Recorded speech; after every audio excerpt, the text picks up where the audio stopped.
você que nos acompanha na plataforma Gonçalves Dias. Eu sou a professora Josefina Oliveira, sou professora de língua portuguesa. Estamos aqui mais uma vez no nosso projeto Aprova Mais, o Enem dos concursos, uma iniciativa do governo do estado do Maranhão para você que está inscrito no concurso nacional, para que você possa gabaritar, garantir a sua vaga no serviço público. Hoje nós vamos trabalhar, dar continuidade, na verdade, na parte de classes morfológicas, né? A parte de morfossintaxe, que nós estamos alguns vídeos já trabalhando, já passamos pelos substantivos, pelos adjetivos, pelos pronomes, pelos verbos, e hoje nós vamos falar sobre as classes morfológicas invariáveis.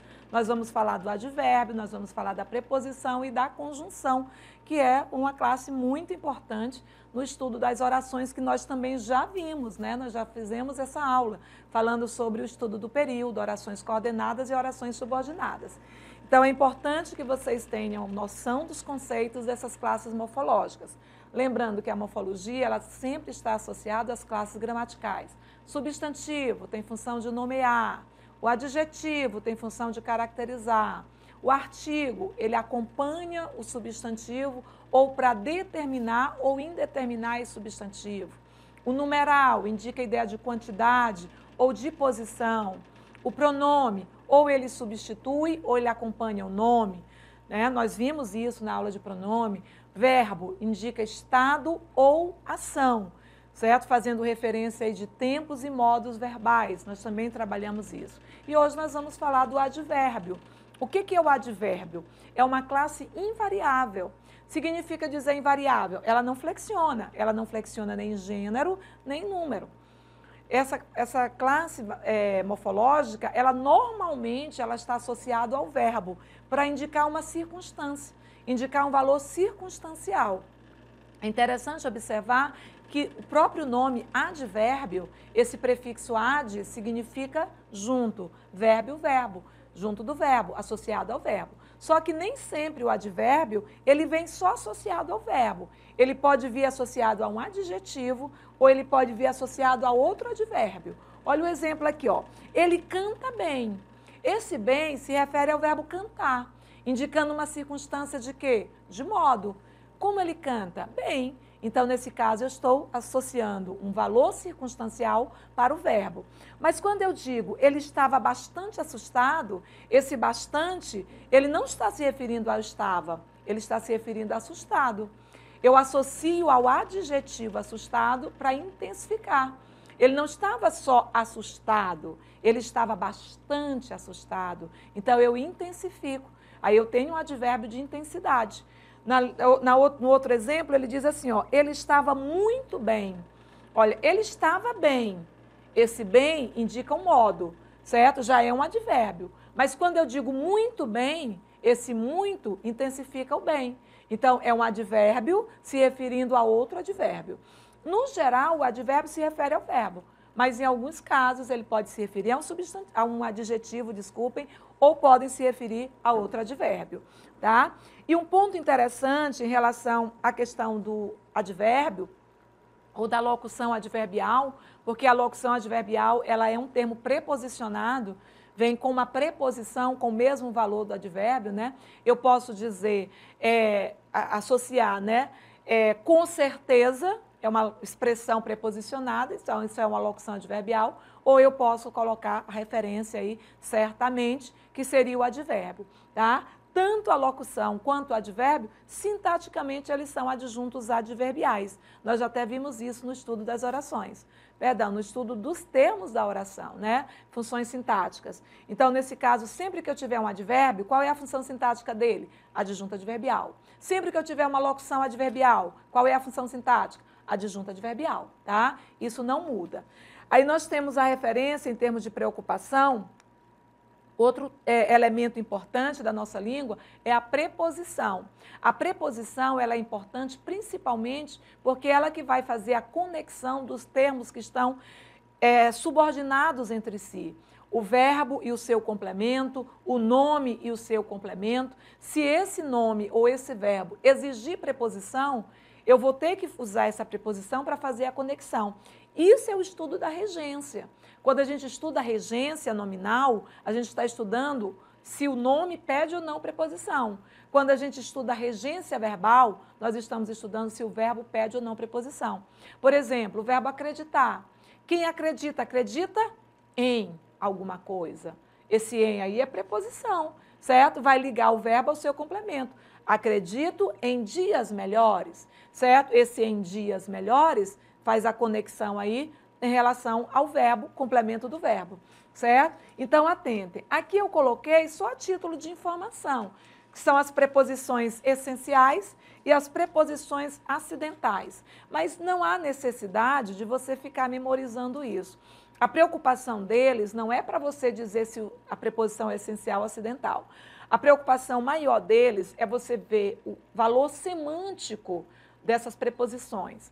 Por exemplo, se eu digo assim, ó, saíram de casa, a preposição de, ela fornece uma ideia de lugar.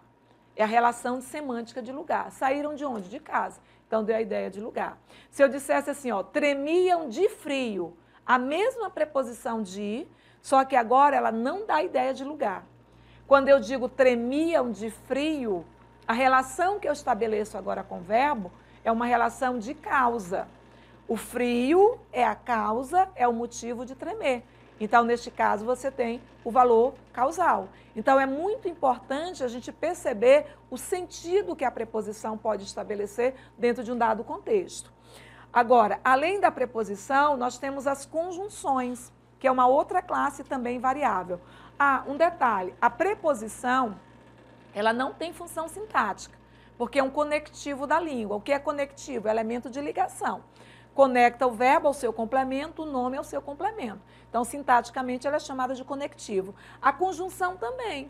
A conjunção também, ela não tem função sintática, certo? Ela aparece somente para conectar ou dois termos ou duas orações, certo? E sintaticamente, ela também vai ser chamada de conectivo. Então, por exemplo, se eles falarem o conectivo dessa estrutura, quem é o conectivo? É a conjunção, certo? E a função dela é exatamente a ligação entre termos ou entre orações. E sempre que eu faço a ligação entre termos ou entre orações, eu vou estabelecer um sentido. Então, toda conjunção, ela estabelece uma relação de sentido. E isso é o ponto principal para nós, né? Associando.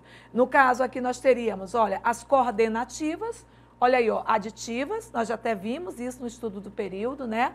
Ideia de soma, as adversativas, certo? Ideia de oposição, alternativa, ideia de alternância, uma coisa ou outra, a conclusiva, relação de conclusão e a explicativa, relação de explicação, certo? Aí temos as subordinativas que são mais numerosas, tá? Associando aí a conjunção integrante, que as integrantes nós reconhecemos lá no estudo do período, como conectando as orações substantivas. Como é que eu sei que uma oração é substantiva? Substituindo pelo pronome isso. E todas as vezes que a oração for substantiva, eu tenho o que e o se como conjunção integrante. Então, é bom lembrar dessa aula, rever o vídeo, se você puder, né, dispuser de tempo, reveja o vídeo, porque são questões recorrentes nas provas, né? O reconhecimento do que e do se com função de conjunção integrante. Aí nós temos proporcional, temporal, final, causal, condicional, comparativa, conformativa, consecutiva e concessiva. Todas elas eu vou fazer pela relação semântica. Qual é a relação de proporcional? Proporcionalidade. Quanto mais estudo, mais aprendo. Então eu tenho ali duas coisas que estão acontecendo ao mesmo tempo, certo? Temporal, quando você foi embora, fez-se noite em meu viver. Quando você foi embora, me dá uma ideia de quê? De tempo. Então, esse quando é temporal, certo? Faça as questões para que saiba resolver a prova. Olha aí, ó, faça as questões para quê? Eu estou dando a ideia de quê? De finalidade. Para quê? A fim de quê? Estabelece relação de finalidade daquela ação verbal. Relação de causa, certo? Se eu associasse, por exemplo, não esteve presente, porque estava doente. Porque estava doente é a causa de não estar presente. Então, relação causal, relação de condicionalidade, relação de comparação, aí você vai muito pelo aspecto interpretativo, né? Relação de conformidade. O que é conformidade? Está de acordo com. Fez a atividade conforme foi orientado, certo? Então, está de acordo com. Consecutivo é a consequência. Falou tanto que ficou rouco. Então, eu tenho a rouquidão, é a consequência de falar tanto, certo? Estudou tanto que foi aprovado no concurso. Aí eu tenho o valor da consequência, certo? E a concessiva são ideias contrastantes. Embora tenha estudado bastante, não fez boa prova, certo? São ideias contrastantes. Se ele estudou bastante, qual era o esperado? Fazer boa prova. Se não fez, eu tenho ideias em oposição. E aí eu tenho o valor da concessão, tá bom? E aí nós vamos verificar, em termos de questões, como que pode ser exigido esses conteúdos aqui. No caso, ele coloca aqui, ó, Sesgran Rio aí, que é a banca que vai elaborar a nossa prova. No parágrafo 6, nossa língua é sepultura mesmo. Tudo que a gente fizer vai para debaixo da terra, desaparece. Olha o que ele vai pedir para você. O segmento em destaque pode articular-se com o segmento anterior, sem alteração do sentido original, empregando-se o conector. O que é o conector que eu disse? É a conjunção. Sintaticamente, ele não tem função, ele é chamado de conectivo, é o elemento de conexão. O que é a conexão? Ligação, certo? Então, qual é a proposta? É ligar as duas estruturas, as duas orações, formando um período só, conectado por uma dessas conjunções. Nossa língua é sepultura mesmo. Quando tudo a gente fizer, poderia ser. Portanto, tudo que a gente fizer. Enquanto tudo que a gente fizer. Embora tudo que a gente fizer. Ou tudo que a gente fizer. Vamos lembrar, o quando dá ideia de tempo. O portanto dá ideia de conclusão. O enquanto dá ideia também de tempo. Então, a A e a C vão se eliminar. Certo? Porque se eu puder colocar o quando, eu também poderia colocar o enquanto, já que eu tenho ideias de temporalidade. O embora dá o valor concessivo e o ou dá a ideia de alternância. Aí o que eu preciso perceber? Qual é a lógica entre essas duas estruturas? Certo? Quando ele diz a nossa língua é sepultura mesmo, certo? Certo? Então, já é sepultura, qual é a consequência lógica disso? Qualquer coisa que a gente fizer vai para debaixo da terra, vai desaparecer. Então, lógico que eu estou associando entre essas duas informações um valor de uma dedução lógica, de uma conclusão. Se eu estou fazendo a referência de uma conclusão, de uma dedução lógica, a opção correta aqui seria letra B de bola, né? Nossa língua é sepultura mesmo, portanto, tudo que a gente fizer vai para debaixo da terra, desaparece, certo? Já que está combinando com a informação anterior, certo? Então, teríamos aqui o valor conclusivo, tá? Na segunda questão, é uma questão muito parecida com a anterior, também para você conectar dois períodos. Lá eram duas orações no mesmo período. Aqui são dois períodos para você fazer a conexão. Então, ele diz assim, ó, considere os dois períodos do seguinte trecho do parágrafo 1. Eu não reproduzi o texto, tá? Não há necessidade, só o fragmento mesmo. Os oceanos sofrem os efeitos das atividades humanas há milênios. Dejetos e resíduos orgânicos e inorgânicos gerados por essas atividades são levados para o mar por ventos, chuvas e rios, ou despejados diretamente ali. Então, são esses dois períodos. Aí, o que ele vai pedir? Para transformá-los em um só período, mantendo-se o sentido do trecho original, deve-se empregar a palavra, ou seja, novamente o conectivo. Aí eu tenho que pensar, o conectivo mas, ele dá a ideia de contraste, oposição.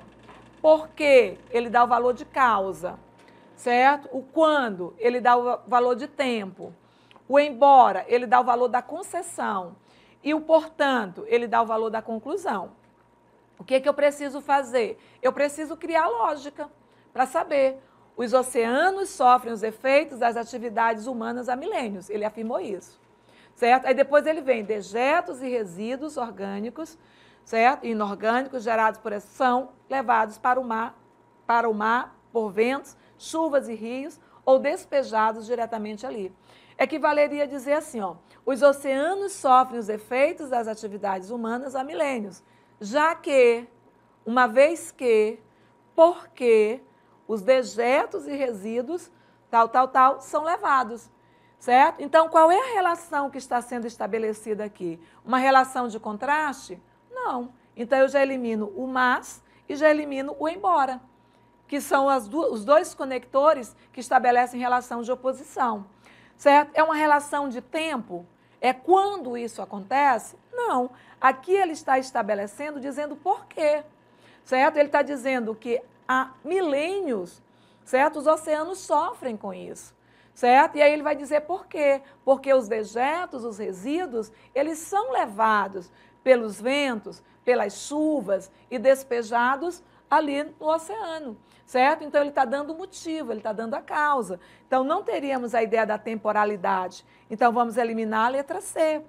Vamos associar a letra E. O que é a letra E? Conclusão, tá? A referência daqui não é de conclusão, certo? A referência daqui é de causa. É o porquê que acontece. Por que ele afirmou que os oceanos sofrem os efeitos? Porque os dejetos são levados para lá, certo? Então, nesse caso aqui, eu estabeleço uma relação causal, que estaria representado pelo conectivo porque, certo? É a conjunção de causa. Atentem para a referência, né, do conectivo. Qual é o valor semântico que esse conectivo estabelece dentro do contexto, tá? Essa questãozinha aqui, ela traz alguns aspectos para serem comentados em referência aos termos morfossintáticos, certo? É um fragmento bem simples, mas ele vai fazendo algumas afirmativas sobre alguns termos desse fragmento, para você avaliar qual está adequada. Observe o seguinte texto de um autor italiano. Sob o cinzento dilúvio democrático atual, que submerge miseravelmente muitas coisas belas e raras, também desaparece pouco a pouco aquela classe especial da antiga nobreza italiana, em que se mantinha viva, de geração a geração, uma certa tradição familiar de distinta cultura, de elegância e de arte, tá? Então, é o fragmento associado. Agora, vamos ver as afirmativas. E percebam que ele traz aqui uma afirmativa inadequada, ou seja, que não esteja de acordo com o fragmento, tá? Vejam que, geralmente, quando eles colocam inadequada, certo? A falsa, a incorreta, eles tendem a destacar. Ou eles botam em caixa alta, ou eles colocam sublinhado. Por quê? Porque, no geral, o que é exigido nas questões de múltipla escolha é para você encontrar a alternativa correta, certo? Então, quando eles pedem um pouco diferente, eles precisam sinalizar para não induzir você a uma situação de erro, né? E aí, na letra A, ele diz assim, a palavra dilúvio mostra uma visão negativa do avanço generalizado do regime democrático. Olha como ele diz, sob o cinzento dilúvio democrático atual. Quando ele diz cinzento dilúvio, ele associa o substantivo dilúvio, relacionado inclusive no aspecto do cinzento, a algo realmente negativo.